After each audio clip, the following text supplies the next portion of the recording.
Well, hi there. I'm here today with a couple of different animals, a bearded dragon and a hognose snake, to talk to you about one of the most controversial topics in all of reptile keeping, and that is the topic of cohabitation. That means keeping more than one animal in the same enclosure. I want to talk first about some of the reasons why this might be an attractive option for some people. I also want to tell you that I'm not going to recommend doing this, but I can see why people would do it. And so I want to tell you why I think people do it and why I think, generally speaking, it isn't a great idea. So for starters, one of the things that motivates some people to keep multiple animals in the same enclosure is that they think their animals are lonely and that they need a friend. And that's a pretty fair thing to think, because as a human being, you get lonely and you need a friend, and it's easy to think that reptiles are the same way, but they're just not.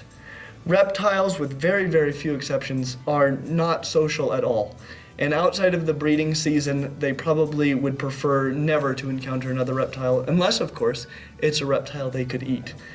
So, they're actually perfectly happy all by themselves. That's never a reason that you should be keeping multiple reptiles together. But there are some other reasons that people would do it. Like, for example, if you have multiple reptiles in the same enclosure, that means you can have more reptiles and you don't need to buy and build more enclosures, which saves money. And potentially, if you're not saving money, it means you can have bigger, better enclosures for the animals that you're keeping. Another thing that motivates some people to keep multiple animals in the same enclosure is that you get to see the way that the animals interact with one another.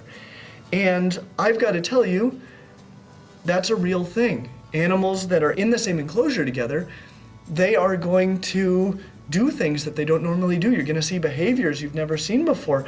And that can be really fascinating, really interesting, and a great experience. At least for you, maybe not for them. Some of those behaviors might be because they're stressed out, but I can see why that would motivate some people to keep multiple animals in the same enclosure. And last of all, breeding.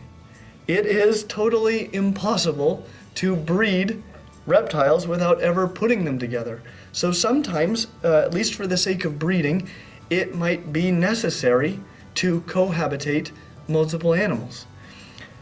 Now I want to talk to you about some of the issues that can come up if you're keeping multiple animals in the same enclosure. And one of them is going to be if you're keeping different kinds of animals in the same enclosure. Like, suppose you want a bearded dragon and you want a hognose snake and you've only got one enclosure, there might be a temptation to put them both in there together.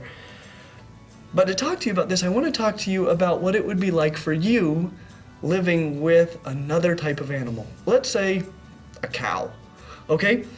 To start off with, there's always the risk that you will kill one another.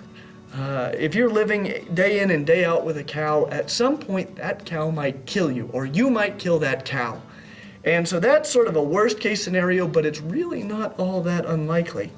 It could easily happen. If you get along well enough with each other that you don't directly kill each other, you've got a real problem in that you have very different needs. If I'm looking to build an enclosure for a human and a cow, given the fact that you want different things, you need different things, I can either build an enclosure that is really ideal for one of you and just terrible for the other, or I can compromise and build an enclosure that's okay-ish for a cow and okay-ish for you, but really not great for either of you.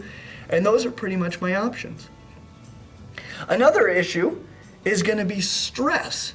You might not kill each other directly, but just living with a cow is probably very stressful. And with reptiles, this will manifest itself a lot of times in the fact that they're not sleeping properly, they're not feeding properly, they're not behaving normally.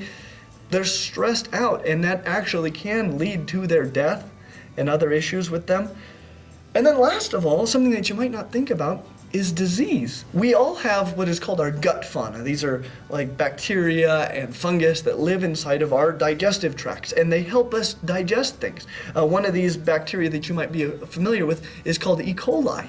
And your E. coli is perfectly wonderful to have in your own digestive tract. In fact, you'd have a very difficult time living without it. And cows also have E. coli. But the type of E. coli that cows have is different than the kind of E. coli that you have. And you've maybe heard of people getting the disease E. coli, right? And that is because they have accidentally ingested some of the E. coli from a cow's digestive tract.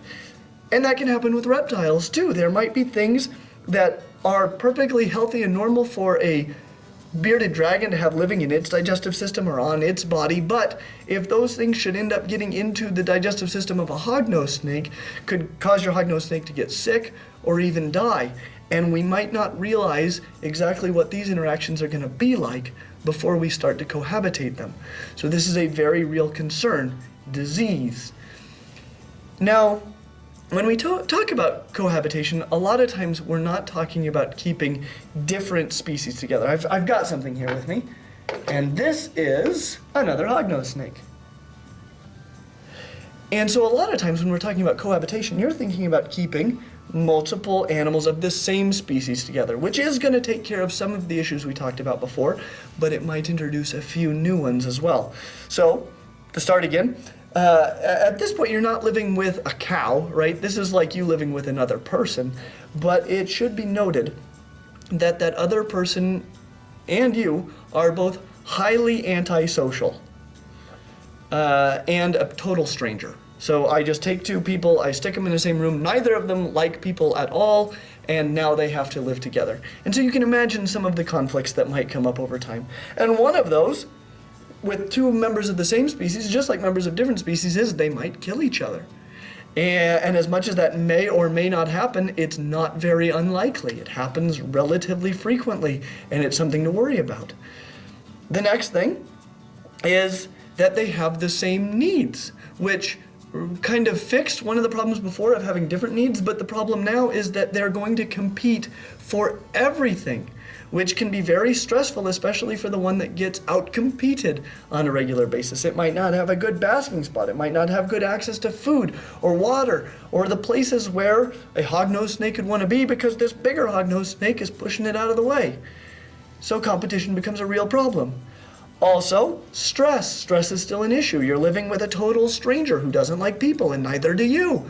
It's stressful. And last of all, there's still the risk of disease. Yeah, the gut bacteria are probably going to be very similar, but you now carry the same sorts of diseases. You don't tend to get sick from, say, a duck nearly as often as you get sick from people. And so living with other members of your species just increases the probability that you will get a disease from another person. If you never were around another person, you'd probably never get sick. Of course, there'd be other issues for you, right? Because you're a very social beast. I hope that I've outlined at least some of the pros and cons of keeping multiple animals together. In general, you might not have any problems. You can find examples of lots of people who've cohabitated different species, same species for a long time, and they've never had any problems. But you might. And so before you would ever consider this, I would hope you would ask yourself a couple of questions. And the first one is, do you know enough? Do you know enough that you're certain you're aware of what the possible issues could be, the possible problems, and how to deal with them? Do you know enough to say confidently, yep, I've taken care of everything? And second, is it worth the risk? Yeah, there are good reasons to do it, but you're taking a heck of a risk. You're taking a risk that could cost all of your animals their lives. Is it worth it? Like I said, I wouldn't recommend cohabitation generally, but there are places where it may be justified.